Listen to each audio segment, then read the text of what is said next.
Srivalli pregnant కాదని అనుమానంతో doctor దగ్గరికి తీసుకువెళ్లి నిజం తెలుసుకుని రామరాజు ముందు బయట పెట్టిన చందు.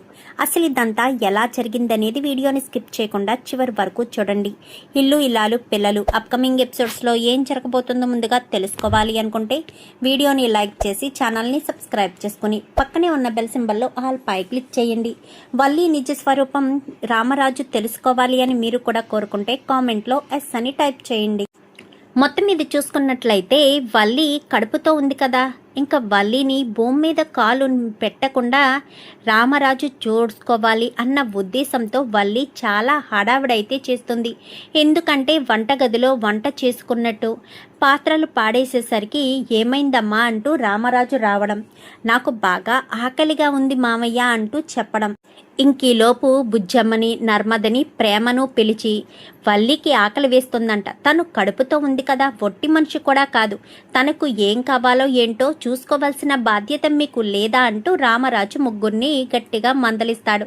ఒక బెల్ల ఒకటిచ్చి నీకు ఎప్పుడు ఏమైనా కావాల్సి వస్తే బెల్ల కొట్టమ్మా, వీళ్ళ ముగ్గురులో ఎవరొకరు నీ దగ్గరికి వచ్చి నీకు కావాల్సినవన్నీ తీసుకొచ్చి ఇస్తారు. ఎవరు వచ్చినా రాకపోయినా నువ్వు మాత్రం వంటగది వైపు గాని ఎటూ వెళ్ళొద్దు, అర్థమవుతుందా? ఖచ్చితంగా వచ్చి తీరుతారు. ఎవరైనా అలా నువ్వు బెల్ల కొట్టిన తర్వాత రాకపోతే నాకు కంప్లైంట్ చెయ్యి అని చెప్పి రామరాజు కాస్త బెల్లని శ్రీవల్లికి ఇస్తాడు. ఇచ్చేసరికి శ్రీవల్లి దొరికినట్టు అవకాశంగా ఇడ్లీ కావాలి, దోశ కావాలి, వడ కావాలి, జ్యూస్ కావాలి అని ఇంకా ఓ తెగ తెప్పించుకుని తినేసి ఇంకా నాకు నిద్ర వస్తుంది అంటూ వెళ్ళిపోయి పడుకుంటుంది. పడుకునేసరికి ఇంకా చందు గదిలోకి వస్తాడు. గదిలోకి రావడంతోటే వల్లి పడుకునుండడం చూసి ఇదేంటి వల్లి ఈ టైం అప్పుడు పడుకుంది అనుకుంటూ ఇంకా బయటికి వచ్చేస్తాడు. వచ్చేసరికి ఏం కావాలి నాన్న అంటూ ఇంకా బుజ్జమ్మ అడగడంతో ఏం వద్దమ్మా, ఏంటి వల్లి ఈ టైం అప్పుడు పడుకుంది అని చెప్పనేసరికి ఏమీ లేదు, కడుపు నిండా తిన్నది, ఆకలిగా ఉందంటే అవి ఇవి కావాలని అడిగింది, కడుపు నిండా తిని పడుకుంది అనేసరికి అవునా, సరే అయితే నాకు కొంచెం టీ పెట్టిస్తావా, నేను మళ్ళీ రైస్ మిల్కి వెళ్ళాలి అనగానే సరే నాన్న కూర్చో అని చెప్పి వెళ్ళి టీ పెట్టి తీసుకొస్తుంది. టీ పెట్టి తీసుకొచ్చేసరికి కడుపుతో ఉన్న వాళ్ళు ఇలానే ఉంటారమ్మా అని చెప్పాను. కానీ ఇలానే ఉంటారంటే కొంతమందికి కొన్ని ఉంటాయి, కొంతమందికి అయితే వాంతులు అవుతాయి, కొంతమందికి ఎకారంగా ఉంటుంది, ఏది తినబుద్ధి కాదు, కొంతమంది అయితే కడుపు నిండా తింటారు. అందరికీ ఒకలా ఉండాలని ఏమీ రూల్ ఉండదు అని చెప్పి ఇంకా బుజ్జమ్మ అయితే చెప్తుంది. చెప్పిన తర్వాత వెళ్ళిపోతాడు. వెళ్ళిపోయేసరికి ఇంకా రైస్ మిల్లో పని చేయడానికి వచ్చిన ఒక అమ్మాయికి వాంతులు అవుతూ ఉంటాయి. ఏంటి ఏమైంది, తన ఒంట్లో బాగోలేదా అనగానే కాదయ్యా తనకు 3వ నెల అందుకని అలా వాంతులు చేసుకుంటుంది అనగానే అవునా, మరి సెలవు పెట్టి ఇంటి దగ్గర ఉండొచ్చు కదా, సెలవు పెడితే ఇల్లు గడవడం కష్టం అని చెప్పి 3వ నెల అయినా సరే వచ్చి పని చేస్తుంది, ఏమీ తినదు, తిన్నా ఇలా కక్కుకోవడమే పని, పాపం తనకు ఒంటికి ఏం వంట పడుతుందో ఏంటో అని చెప్పి ఇంకా ఆవిడ చెప్పడంతో ఆలోచనలో పడతాడు. అంటే కడుపుతున్న వాళ్ళకి వాంతులు అవుతాయా, కొంతమందికి ఇలానే అవుతుందా లేక అందరికీ ఇలానే అవుతుందా అన్న ఆలోచనతో ఇంకా చందు అయితే ఉంటాడు. చందు అలా ఉండేసరికి ఇంటికి వెళ్ళడంతో మళ్ళీ ఇంట్లో ఫుల్గా తినేసి పడుకుంటుంది. అసలు కడుపుతున్న వాళ్ళకి తిండి సరిగ్గా ఎక్కదు అంటారు, పైగా వల్లికి 2వ నెలే వాంతులు అవుతుంది అని ఎప్పుడూ చెప్పడం లేదు అని ఆలోచనలో పడతాడు. ఆలోచనలో పడేసరికి ఒకరోజు వాళ్ళ అమ్మ ఫోన్ చేస్తుంది. ఫోన్ చేసేసరికి కరెక్ట్గా అదే సమయానికి వల్లి బయట కూర్చుని తింటూ ఉంటుంది.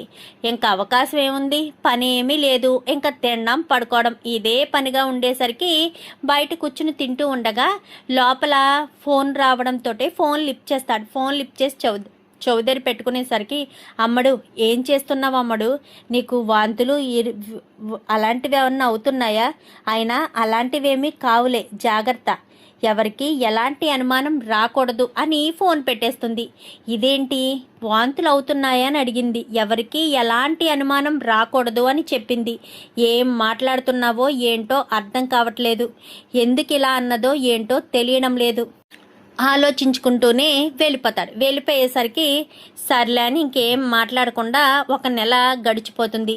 1 నెల గడిచిపోయేటప్పటికి ఇంకా సర్లే అని పెద్దగా పట్టించుకోడు. సరిగ్గా తనతో కూడా ఏమీ మాట్లాడకుండానే సైలెంట్గానే ఉండిపోవడంతో ఏంటి ఏం మాట్లాడడం లేదు అనగానే, సరే వచ్చి ఒకసారి ఇలా కూర్చో, నీతో కొన్ని మాట్లాడాలి అని వల్లిని పక్కన కూర్చోబెట్టుకుంటాడు.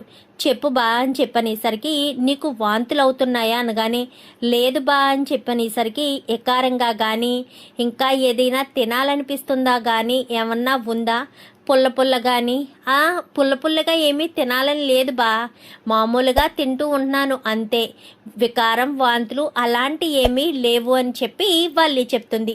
చెప్పడంతో నిజంగా అలానే ఉందా, అలానే ఉంది అని చెప్పనేసరికి, సరే అటు ఇటు తిరుగుతూ ఉండు, తిన్నది అరగాలి కదా, సరే అని అక్కడి నుంచి వెళ్ళిపోతుంది వల్లి. అయితే వెళ్ళిపోయేసరికి సరేనని మరుసటి రోజు చందు కొంచెం లేటుగా రెడీ అవుతాడు.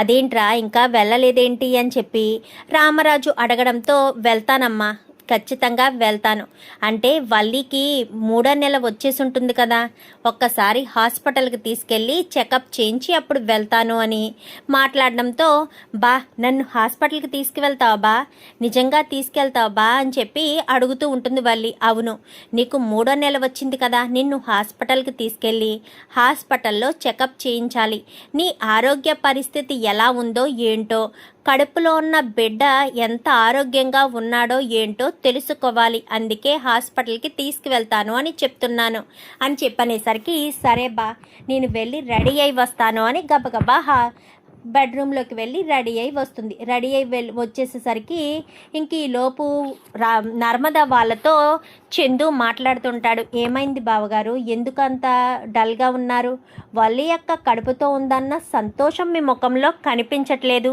నాకు కొన్ని అనుమానాలు ఉన్నాయి, నిజంగా వల్లి కడుపుతోనే ఉందా, కడుపుతో ఉన్న వాళ్ళకి వికారం వాంతులు అలాంటివి ఉంటాయి అని నేను విన్నాను, కానీ అలాంటివేమీ లేకపోవడంతో వల్లికి అసలు పులుపు తినాలని అనిపించట్లేదంట, మరి ఎందుకు అలా ఉందో నాకు అనుమానంగా ఉంది, ఏమో నాతో గొడవ జరిగిన తర్వాత కావాలనే వీళ్ళు ఇంటికి పంపించడం కోసం వాళ్ళమ్మ ఏదైనా ప్లాన్ చేసిందా, ఆ విషయం వల్లికి తెలియకుండా పోయిందా, అదే నాకు అర్థం కావట్లేదు అని ఇంకా అనుమానాన్ని వ్యక్తం చేస్తాడు చందు. అయితే వ్యక్తం చేసేసరికి, సరే బావగారు వెళ్ళొకసారి చెకప్ చేస్తే క్లారిటీ వచ్చేస్తుంది కదా, అందుకోసమని ఈరోజు నేను హాస్పిటల్కి తీసుకువెళ్తున్నానని చెప్తాడు.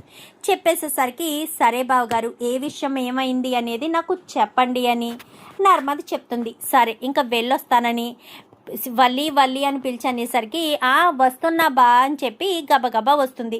ఇద్దరు కూడా బయలుదేరుతూ ఉండగా ఇంకా బుజ్జమ్మ ఇటు రామరాజు ఇద్దరు బయటకు వచ్చి, అసలే అమ్మాయి ఒట్టి మనిషి కూడా కాదు, కడుపుతో ఉంది, స్లోగా తీసుకెళ్ళి పెద్దోడా, లేదంటే ఎక్కడైనా పడిపోయే పరిస్థితి ఉంటుంది, అమ్మ వల్లి పెద్దోడిని గట్టిగా పట్టుకుని కూర్చో, లేదంటే గోతులు గొప్పులు అవన్నీ వస్తాయి కదా, కడుపులో ఉన్న బిడ్డకు ఏదైనా ప్రమాదం జరిగే అవకాశం ఉంది అని చాలా జాగ్రత్తలు చెప్పే పంపిస్తారు. పంపించిన తర్వాత సరాసరి హాస్పిటల్కి వెళ్తాడు. వెళ్ళేసరికి ఈలోపు వెళ్ళే దారిలోనే వాళ్ళమ్మ భాగ్యం ఫోన్ చేస్తుంది వల్లికి. ఫోన్ చేయడంతో, ఎవరు ఫోను అని చెప్పనగానే, మా అమ్మ ఫోన్ చేస్తుంది అని చెప్పనేసరికి ఇంకా ఒక చోట ఆపి ఫోన్ లిఫ్ట్ చేసి మాట్లాడు అని చెప్తాడు. మాట్లాడనేసరికి ఫోన్ లిఫ్ట్ చేస్తుంది. ఎక్కడున్నావు అమ్మడు, ఏం చేస్తున్నావు అనగానే, నన్ను హాస్పిటల్కి తీసుకువెళ్తున్నాడమ్మా, నాకు 3వ నెల వచ్చింది కదా, అందుకని హాస్పిటల్కి తీసుకెళ్తున్నాడు అనేసరికి ఒక్కసారిగా భాగ్యం షాక్ అవుతుంది. ఎందుకంటే వల్లి కడుపుతో లేదు కదా, కడుపుతో ఉందని భాగ్యం కదా అబద్ధం చెప్పించింది, ఇప్పుడు హాస్పిటల్కి వెళ్తే ఆ విషయం ఎక్కడ బయటపడిపోతుందని భయపడిపోతూ, హాస్పిటల్కా ఎందుకు, ఏం అవసరం లేదనగానే, నువ్వేంటమ్మా నన్ను హాస్పిటల్కి తీసుకెళ్తానంటే నువ్వెందుకు వద్దంటున్నావు, ఏం కాదు నేను బాతో కలిసి హాస్పిటల్కి వెళ్తాను, ఉంటాను అంటూ ఫోన్ పెట్టేస్తుంది. ఏమైంది భాగ్యం, ఏం జరిగింది, ఇక్కడ అమ్మడు కొంప ముంచేటట్టుంది, కడుపుతో ఉంది అనుకుని ఓ తెగ సంబరపడిపోతూ వాళ్ళ ఆయన హాస్పిటల్కి తీసుకువెళ్తుంటే వెళ్తుంది. ఇప్పుడు అక్కడికి వెళ్తే కొంప మునిగినట్టే, హాస్పిటల్కి వెళ్తే తనకు కడుపు లేదన్న విషయం ఖచ్చితంగా బయటపడిపోతుంది, మనం ఆడిన అబద్ధం బయట పడిపోతుందయ్యా, ఇప్పుడు అర్జెంటుగా మనం ఆ విషయాన్ని బయట పడకుండా గబగబా హాస్పిటల్కి వెళ్ళాలని ఇద్దరు బయలుదేరతారే కానీ చందు ఏ హాస్పిటల్కి తీసుకువెళ్తాడో తెలియదు కదా. ఏ హాస్పిటల్కి అని వెళ్తారు వాళ్ళిద్దరూ. చందు ఎప్పుడు తీసుకువెళ్ళి హాస్పిటల్ కాకుండా తను నార్మల్గా వాళ్ళు వెళ్తూ ఉంటారు కదా, ఆ హాస్పిటల్కి అయితే తీసుకువెళ్ళేసరికి రండి చందు గారు అని చెప్పాను. కానీ నేను చెప్పాను కదా, తను నా వైఫ్, తనకి 3వ నెల వచ్చింది అంటే అందరు ఆడవాళ్ళకి ఈ కారం, వాంతులు, పులుపు తినడం అలాంటి చిన్న చిన్న కోరికలు ఉంటాయి కదా, తనకు మాత్రం అలాంటివేమీ లేవు. అందుకే కొంచెం అనుమానంగా ఉంది అనేసరికి మీరేం టెన్షన్ పడకండి, మీకున్న డౌట్స్ అన్నీ నేను క్లారిఫై చేస్తాను, కొంచెం బయట వెయిట్ చేయండి అనేసరికి లేదు నేను లోపలికి వచ్చి కూర్చుంటాను అని చెప్పాను. కానీ సరే మీ ఇష్టం, లోపలికి రండి అని చెప్పి లోపల కూర్చోబెడతారు. ఎందుకంటే వీళ్ళు తిమ్మిని బమ్మిని చేయడం వీళ్ళకు బాగా అలవాటు కదా. సో ఎక్కడ అబద్ధాలు చెప్పించేస్తారో, ఎక్కడ తనని మోసం చేసేస్తారోనన్న భయంతో ఇంకా చందు కూడా తనతో పాటే లోపలికి వెళ్తాడు. ఇంకా లోపలికి వెళ్ళిన చందు లోపల కూర్చుని ఉండగానే వల్లిని డాక్టర్ లోపలికి చెకప్కి తీసుకెళ్తుంది. నీకు ఎప్పుడు లాస్ట్ డేట్ వచ్చావు అంటే ఎప్పుడు బయట ఉన్నావు అని చెప్పాను. కానీ పలానా రోజున అనేసరికి అంటే నీకు ఇప్పటి వరకు రాలేదా అనగానే లేదు అని చెప్తుంది. ఎందుకంటే యాక్చువల్గా తనకు ఫర్ మంత్ వస్తుంది. ఈ మధ్యన కడుపుతో ఉన్నానని ఖాళీగా ఉండి తెగ తింటూ ఉంది కదా. సో అలా ఎప్పుడు తినని అమ్మాయి ఫుడ్ కొంచెం ఎక్కువగా తినడం, ఎక్కువగా రెస్ట్ తీసుకోవడం వల్ల పీరియడ్ అంటే డేట్ మారిపోతుంది. తనకి ఎక్కువ వంటి బరువు అది ఎక్కువ పెరిగిపోవడంతో సో ఆ రకంగా మిస్ అవుతుంది. మొత్తం చెక్ చేస్తాడు. చెక్ చేసేసరికి తను ప్రెగ్నెంట్ కాదు అన్న విషయం అయితే తెలుస్తుంది. తెలిసేసరికి ఇదేంటి ఇలా చందు అనుమానపడ్డట్టేనా, అసలు ఏమైందో ఏంటో అనుకుని బయటకు వచ్చి కూర్చుంటుంది. తను ప్రెగ్నెంట్ అయిందన్న విషయం ఎవరు చెప్పారు చందు గారు మీకు అని చెప్పనేసరికి ఎవరు చెప్పడం ఏంటి, వాళ్ళు అమ్మ వాళ్ళే తను ప్రెగ్నెంట్ అయ్యిందని చెప్పారు. తను ప్రెగ్నెంట్ కాదు, ప్రెగ్నెంట్ అని చెప్పారంతే, అంతకు మించి ఏం కాదు. తను ఈ మధ్య ఫుడ్ అది ఎక్కువగా తిని బాగా రెస్ట్ తీసుకోవడం వల్లేమో బరువు కూడా పెరిగినట్టు అనిపిస్తుంది. తన ఫేస్లో అది బాగా రెస్ట్ తీసుకున్నట్టు అనిపిస్తుంది. అందుకోసమనే తనకు డేట్ మిస్ అయ్యింది అంతే తప్ప తనకేమీ కాదు అనగానే, అంటే తను నిజంగా ప్రెగ్నెంట్ కాదా అని చెప్పనేసరికి తను నిజంగా ప్రెగ్నెంట్ కాదు అని చెప్తాడు. చెప్పేసేసరికి ఆ మాట వినడంతో చందుకు చాలా కోపం వస్తుంది. ఇంకా కోపాన్ని అక్కడ చూపించడం కంటే ఇంటికి వెళ్ళాక ఇంటి దగ్గర చూపిద్దాము అన్న ఉద్దేశంతో సరే మెడిసిన్స్ అవి అని చెప్పి బయటకు వచ్చిన వల్లి అడిగేసరికి అవన్నీ నేను చందు గారికి చెప్పాను, మీరు ఇంటికి వెళ్ళండి, మెడిసిన్ అది ఏం అవసరం లేదు అని చెప్పడంతో సరేనని ఇంకా అక్కడి నుంచి కాస్త ఇంటికి వచ్చేస్తుంది. ఇంటికి వచ్చేసిన తర్వాత ఏమైందిరా, హాస్పిటల్కి తీసుకువెళ్ళావా, ఏమన్నారు, ఏం చెప్పారు అనగాని, ఏం చెప్పారా, చెప్తానమ్మా అన్నీ చెప్తాను, ప్రెగ్నెంటు అని చెప్పింది కదా అదంతా అబద్ధం,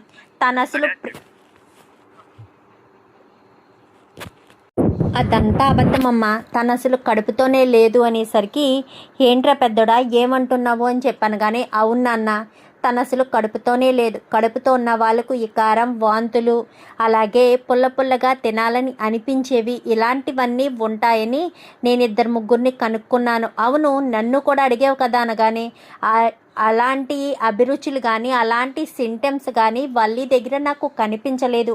అందుకే నాకు అనుమానం వచ్చి హాస్పిటల్కి తీసుకువెళ్ళాను. నాకు వచ్చిన అనుమానమే నిజమైంది, తను ప్రెగ్నెంట్ కాదని అనేసరికి, మరి ప్రెగ్నెంట్ కాకుండా ప్రెగ్నెంట్ అని ఎలా చెప్పారా వాళ్ళు అనేసరికి, మోసం చేయడానికి నాన్న ఇంట్లో ఏదో రకంగా అడుగు పెట్టాలి కదా, అడుగు పెట్టడం కోసం అబద్ధం చెప్పి మరి ఇంట్లో అడుగు పెట్టారు అనేసరికి, ఇంట్లో అడుగు పెట్టడం ఏంట్రా, ఏ వల్లిని కానీ ఇంటి నుంచి బయటికి పంపేసావా ఏంటి, ఇంట్లో అడుగు పెట్టడానికి మీకెవరికి తెలియని నిజాలు నాకు కొన్ని తెలిసాయి. ఆ నిజాలు తెలియడంతో వల్లిని నేను ఇంటి నుంచి బయటకు పంపించేశాను. మళ్ళీ ఇంట్లోకి అడుగు పెట్టడం కోసమే తను ప్రెగ్నెంట్ అని నాటకమాడి ఇంట్లో అడుగు పెట్టిందనేసరికి నాకు నిజంగా తెలియదు మా అమ్మ వాళ్ళు నిజంగా నేను కడుపుతో ఉన్నానని ఆ రోజు డాక్టర్ అమ్మ చెప్పడం వల్లే నేను నిజమని నమ్మానే తప్ప నిజంగా నాకేమీ తెలియదు నేను నిజంగా కడుపుతో లేనా? మరి డాక్టర్ అమ్మ కడుపుతో ఉన్నాను అని చెప్పలేదా? అసలు నీకు కడుపు అయితే కదా కడుపుతో ఉన్నాను అని చెప్పడానికి. నువ్వు అసలే తల్లివి కాలేదంట. ఈ నెల రోజులు ఇంట్లో ఖాళీగా కూర్చుని ముప్పొద్దులా తినేసి పడుకోవడం వల్ల నీకు ఎప్పుడు మంత్ వచ్చేది రావడం మానేసింది. మంత్ రావకపోవడంతో నువ్వు మీ అమ్మ చెప్పిన అబద్ధాన్ని నిజమని నమ్మావో లేక మీ అమ్మతో కలిసి నువ్వు నాటకం ఆడావో నాకైతే తెలియదు. కానీ నిజానికి నువ్వు తల్లివి కాలేదు, నువ్వు అసలు ప్రెగ్నెంట్ కాదు అంటూ మాట్లాడేసరికి నాకు నేను ప్రెగ్నెంట్నే నువ్వు అబద్ధం చెప్తున్నావు అని చెప్పాను. కానీ లేదు నువ్వు అసలు ప్రెగ్నెంట్వే కాదు అన్నప్పుడు నేను అబద్ధం చెప్పవలసిన అవసరం ఏముంది? నేను అబద్ధం చెప్పడం లేదు, నిజమే చెప్తున్నాను. నువ్వు తల్లివి కాలేదు అనేసరికి అసలు ఈ విషయం ఎంత స్ప్రెడ్ చేసింది ఆ డాక్టర్ ఎందుకు అబద్ధం చెప్పింది అనేది తెలుసుకోవాలి అనేసరికి అవును నిజమే, ఆ డాక్టర్ అబద్ధం చెప్పింది. ఎందుకు చెప్పిందో ఏంటో తెలుసుకోవాలి అని వెంటనే ఇంకా ఆ డాక్టర్ని తీసుకురమ్మని చందుని నర్మదని పంపిస్తాడు. నర్మదని పంపించేసరికి నర్మద డాక్టర్ దగ్గరికి వెళ్తుంది. ఏంటి డాక్టర్, తను ప్రెగ్నెంట్ కాకుండానే ప్రెగ్నెంటో అని అబద్ధం ఎందుకు చెప్పారు? మోసం ఎందుకు చేశారు? అసలు మోసం చేయవలసిన అవసరం ఏముంది? అసలు తను ప్రెగ్నెంటే కానప్పుడు మీరు అలా ఎందుకు చెప్పారు అనగానే అది అనేసరికి అంటే మీకు తను కడుపుతో లేదన్న విషయం ముందే తెలుసన్నమాట. తెలిసే మీరు కావాలనే నిజాన్ని దాచిపెట్టారన్నమాట. నిజాన్ని దాచిపెట్టి మీరు మమ్మల్ని మోసం చేశారా? అసలు మీరు ఎందుకు ఇదంతా చేశారు? ఎందుకు చేయాల్సిన పరిస్థితి వచ్చింది అనగానే నేనేమీ కావాలని చేయలేదమ్మా, నన్ను ఆవిడ ఫోర్స్ చేయడం వల్లే చెప్పాల్సిన పరిస్థితి వచ్చింది. నేను ఆవిడికి చెప్పాను తను కడుపుతో లేదు అని, కానీ కడుపుతో ఉందని చెప్పమని నా కాళ్ళు పట్టుకుని బ్రతిమలాడడం వల్లే నేను తను ప్రెగ్నెంటు అని అబద్ధం చెప్పాల్సిన పరిస్థితి వచ్చింది అని అంటూ డాక్టర్ అసలు విషయం చెప్పడంతో వల్లి వాళ్ళమ్మ కాళ్ళు పట్టుకుని బ్రతిమలాడిందా? అవునమ్మా, వల్లి వాళ్ళమ్మ కాళ్ళు పట్టుకుని బ్రతిమలాడడం వల్లే నేను అలా అబద్ధం చెప్పాల్సిన పరిస్థితి వచ్చింది, అంతే తప్ప నేనేమీ నిజాన్ని దాచిపెట్టలేదు. అయినా అబద్ధం చెప్పడం వల్ల నాకు వచ్చే లాభమేముంది? తన కూతురు కాపురం నిలబెట్టడం కోసమే అబద్ధం చెప్పమంది కాబట్టే చెప్పాను. ఆ మాత్రం దానికే నా మీద నిందలు వేసి నన్ను తప్పు పడుతూ ఉంటే నేను చూస్తూ ఊరుకోలేనమ్మా. నా తప్పు ఏమీ లేదు అంటూ ఇంకా డాక్టర్ చెప్పేసేసరికి ఇంకా వల్లి నర్మద ప్రేమ ఇద్దరు కూడా గబగబా ఇంటికి వస్తారు. అక్కడ డాక్టర్ చెప్పిందంతా కూడా ప్రేమ వీడియో తీస్తుంది. ఆ వీడియో అంతా కూడా రామరాజుకి చూపించడంతో వెంటనే భాగ్యాన్ని పిలిపిస్తాడు రామరాజు. అసలు ఏమవుతుంది? నా కొడుకుకి కొన్ని నిజాలు తెలిసాయంట. ఆ నిజాలు ఏంటి? ఆ నిజాలు తెలియడంతోటే కూతుర్ని ఇక్కడికి పంపించడం కోసం వీళ్ళే నాటకమాడి పంపించేశారు అని అంటున్నాడు. అసలు ఏం నిజాలు? దేని గురించి నా కొడుకు చెప్తున్నాడు? ఏ నిజాల గురించి చెప్తున్నాడు? నిజం చెప్తారా లేక నిజాన్ని చెప్పరా అంటూ మాట్లాడేసరికి అది అనేసరికి మీరు అబద్ధం చెప్పడానికి ప్రయత్నం మాత్రం చెయ్యొద్దు. ఎట్టి పరిస్థితుల్లో నిజం చెప్పి తీరాలి. మీరు ఎవరిని మోసం చేయడానికి ఇదంతా చేశారు? నా కొడుకు దాచిపెడుతున్న నిజమేంటి? నా కొడుకు ఎందుకు నిజాన్ని దాచిపెట్టాలని ప్రయత్నిస్తున్నాడు? ఎందుకు మోసం చేయాలని ప్రయత్నించారు నా కొడుకుని? అబద్ధం చెప్పి మరి ఇంట్లోకి ఎందుకు అడుగు పెట్టారు అంటూ ఇంకా రామరాజు ప్రశ్నల వర్షం కురిపించేసరికి వాళ్ళు ఏమీ చెప్పరండి, అన్నీ నేను చెప్తాను అని ఇంకా మొత్తం విషయం అంతా కూడా ఆనందరావు చెప్పేస్తాడు. ఏంటి ఇదంతా నిజమా అనగానే అవును, మా అమ్మడు కడుపుతో లేదు, కడుపుతో ఉందని చెప్తేనే మళ్ళీ ఇంట్లోకి రానిస్తారు అన్న ఉద్దేశంతోనే చెప్పారు. అసలు అల్లుడు గారు ఇక్కడికి తీసుకొచ్చి వదిలేసిన తర్వాత మా అమ్మడిని ఏదో రకంగా అక్కడికి పంపించాలని ఎన్నో తాపత్రయపడ్డాము. ఎన్ని పనులు చేసినా ఎంత తాపత్రయపడినా అల్లుడు గారు క్షమించనన్నారు. ఎందుకంటే అల్లుడు గారు తనకు అబద్ధం చెప్పినా క్షమించేవారేమో. తన చెల్లెలి విషయంలో వల్లి చేసిన తప్పుని సర్ది సరిదిద్దుకోలేకపోయారు. వల్లి అంత పెద్ద తప్పు చేసింది. ఆ విశ్వకు అమూల్యకు మధ్య ప్రేమ రాయబారం నడిపింది వల్లినే. అలాగే తెల్లవారితే పెళ్ళనిపించుకుని విశ్వ దగ్గరికి అమూల్యను తీసుకెళ్ళి అప్పగించింది కూడా వల్లి భాగ్యమే. ఆ విషయాలన్నీ తెలుసుకున్న అల్లుడు గారు వల్లిని తీసుకొచ్చి శ్రీరామనవమి రోజునే పుట్టింట్లో దిగబెట్టేశారు. ఆ విషయం తెలిసిన భాగ్యం అయితే ఏదో రకంగా కూతుర్ని అత్తవారింటికి పంపించాలని శతవిధాల ప్రయత్నాలు చేసింది. ఆ ప్రయత్నంలోని భాగంగానే చందుకి డమ్మీ యాక్సిడెంట్ కూడా ప్లాన్ చేసింది. అది వర్కౌట్ కాకపోవడంతో ఏదో రకంగా వల్లిని అత్తవారింటికి పంపించాలి అన్న ఒకే ఒక్క కారణం చేత తను కడుపుతో లేకపోయినా కడుపుతో ఉందని అబద్ధం చెప్పి మరీ పంపించింది అంటూ చెప్పేసేసరికి ఒక్కసారిగా షాక్ అయిపోతాడు రామరాజు. ఈ విషయాలన్నీ మీకు చెప్పాలని, నా కూతురికి సీమంతం చేసిన రోజే బయట పెట్టాలని అనుకున్నాను. కానీ ఆ రోజు కుదరలేదు. అందుకే ఇన్ని రోజులు మీరు ఎంతగానో మమ్మల్ని నమ్మారు. మీరు మమ్మల్ని నమ్మి 10 లక్షల రూపాయలు ఇచ్చారు. ఇక మీదట మిమ్మల్ని మోసం చేయడం నాకు ఇష్టం లేకనే భాగ్యానికి నా కూతురికి హాని కలుగుతుంది అని తెలిసినా కానీ నేను అబద్ధాన్ని చెప్పలేకపోతున్నాను, నిజాన్ని దాచిపెట్టలేకపోతున్నాను. అందుకే నిజం బయట పెట్టేశాను. మీరు ఏం శిక్ష విధించినా మీ ఇష్టం బావగారు అంటూ ఆనందరావు మొత్తం విషయాలన్నీ చెప్పేస్తాడు. చెప్పేసేసరికి కొంప ముంచవు కదయ్యా అని చెప్పి ఇంకా భాగ్యం అనగానే నీకన్నా ఆయన బెటరే భాగ్యం. ఎందుకంటే ఆయన ఇంతలా మోసం చేయాలని అనుకోలేదు. నువ్వు నా కుటుంబాన్ని, నా కొడుకుని, అందరినీ మోసం చేశావు. నువ్వు ఈ రకంగా మోసం చేస్తావని, ఈ రకంగా నా జీవితాన్ని, నా కుటుంబాన్ని నాశనం చేస్తావని కలలో కూడా అనుకోలేదు అంటూ రామరాజు చాలా కోపంగా భాగ్యం మీద చెయ్యెత్తుతాడు. చిచ్చి, ఈ రామరాజు ఒక ఆడదాని మీద చెయ్యెత్తాను అన్న చెడ్డ పేరు నాకు ఉండకూడదు కాబట్టి నీ ఒంటి మీద నేను చేయి చేసుకోకుండా సైలెంట్గా ఊరుకుంటున్నాను. అదే మరొకరు అయ్యుంటేనా, మరొక మగవాడు అయ్యుంటేనా వాణ్ణి నిలువులా పాతేసేవాణ్ణి అంటూ రామరాజు అయితే తీసుకెళ్ళిపో భాగ్యం, ఒక్క క్షణం కూడా నీ కూతురు ఇక్కడ ఉండడానికి వీల్లేదు.